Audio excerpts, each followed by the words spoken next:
The following may contain language and subject matter which is not appropriate for all audiences.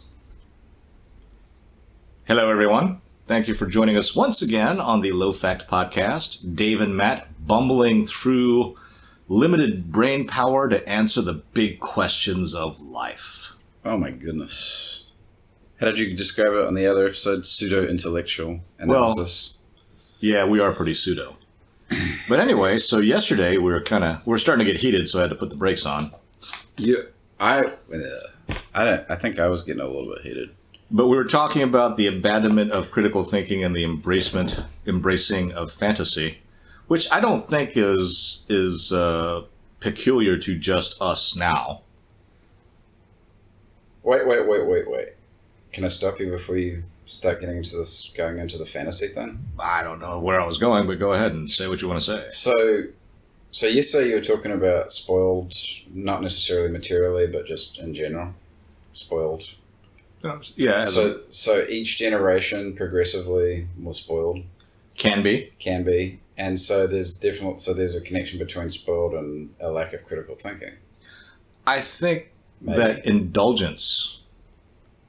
being indulged will prevent you.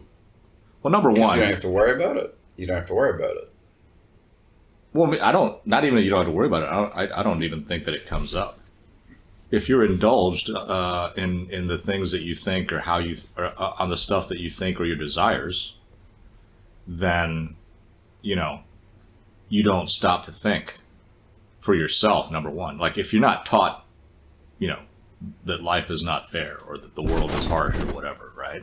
If you're not taught that, and then your life experience, you're constantly indulged, then why would you think that? You would sit there and think, well, shit's great.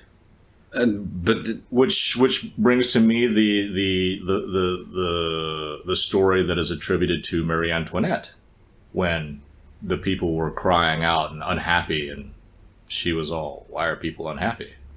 And the response was, because they don't have any bread. Mm-hmm. And so her response was, well, let them eat cake. Now, that story has gone on to talk about how was used to illustrate how freaking far removed, how out with the affair she was. I think it was really used to illustrate how overtly evil aristocrats were. Oh. But I think it really just shows in a sad way how out of touch. Right? Oh, there's no bread? Well, you can have cake. It's like it's something that you'd imagine a teenage girl saying. Well, and they do, and that's because of being indulged, being in a I hate to say privileged, but that's what it is, and everybody's privileged in a certain way. Maybe not in the same way, but in this day and age, we are way more privileged than any of our ancestors were even 100 years ago. And yet, most people are, if things start going bad, they sit there and say, why me? And they say, oh, my life is horrible. As soon as reality, the concrete hits them.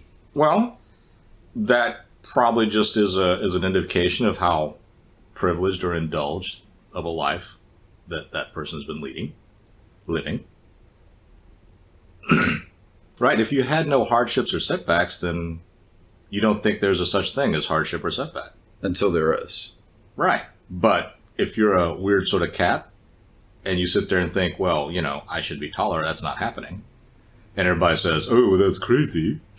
But that's no more crazy than, oh, I should be a billionaire. Or, oh, I should have, a supermodel Nobel Prize winning scientist with a super great personality that thinks that I'm the greatest thing on earth type of guy. That just, for some reason, that just reminds me of Trolls and a story, something I saw years ago about, it was Heather Graham, and there was all these guys, all these people who were probably sitting at home and probably living with their parents, talking about what a waste of space Heather Graham was and how useless she was and how she was a dumb actress and blah, blah, blah. And I'm like, wait, you're sitting at home. And you're also probably 13.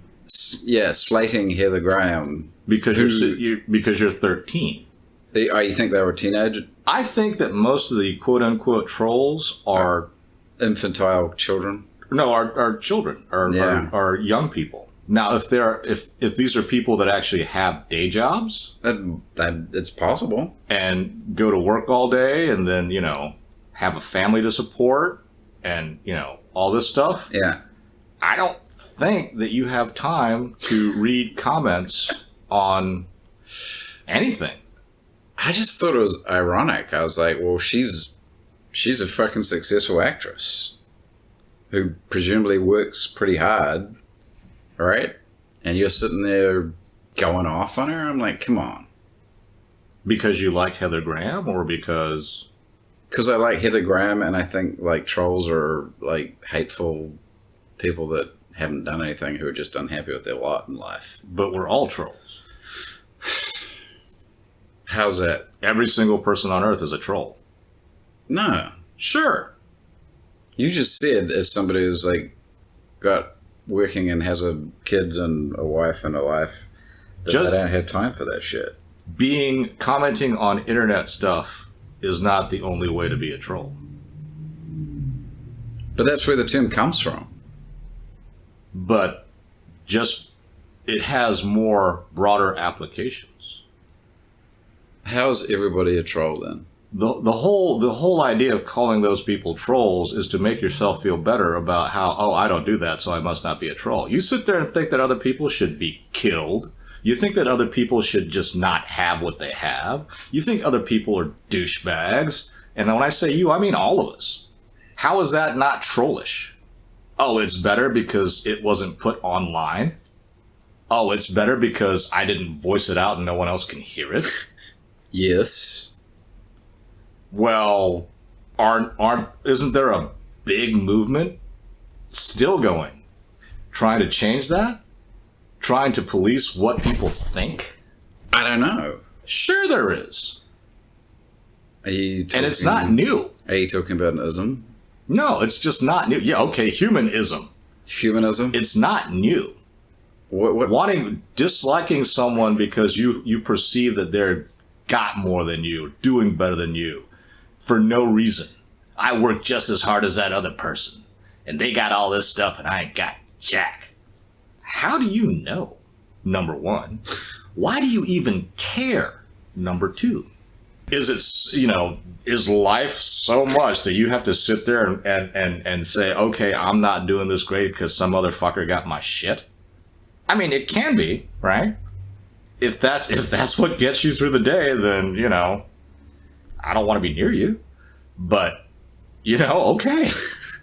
But that's just as toxic, if not more toxic, than I don't want to hang out with this other person because they think differently than me, and I just don't need that kind of negativity in my life. That other person's just as toxic and someone I don't want to be around. Is somebody that says that to you? Or has that thought. And, I have to admit, well, no, I don't have to admit. Actually, I've never had that thought. I've never had the thought of, this other person is just so toxic, so this. They disagree with me with so much that I just don't need them in my life. That's crazy. Yeah. Right, if you have... So that person's doing you a favor then? What?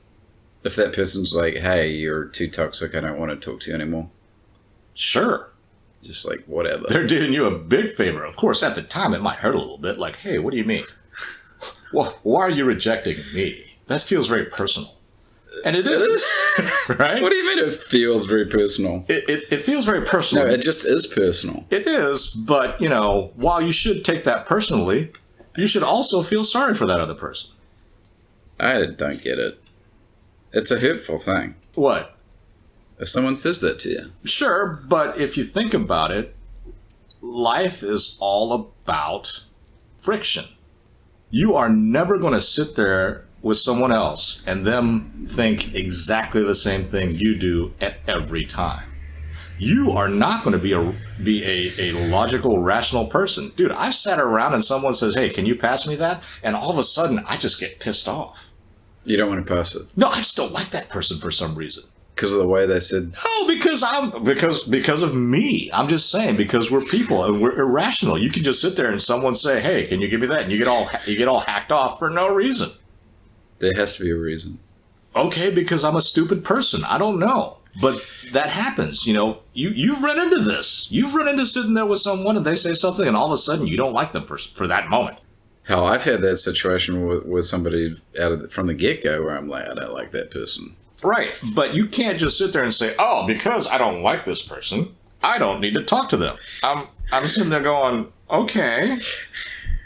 That only works if you're a solitary individual. If you're out, I don't know, living with no other people. You can't do that in a community. Oh, well. Yes. Yeah. It's not, ooh, well, you can. No. Dude, I defy you and everyone listening to tell me of a person that you agree with even 80% of the time, 50% of the time. And I'm not talking about big issues either. I'm talking about everything. Can't do it. I don't know. Yeah. No, I can't. I can't really think of anybody. I'm not saying that you have to try. I'm just saying that's the thing.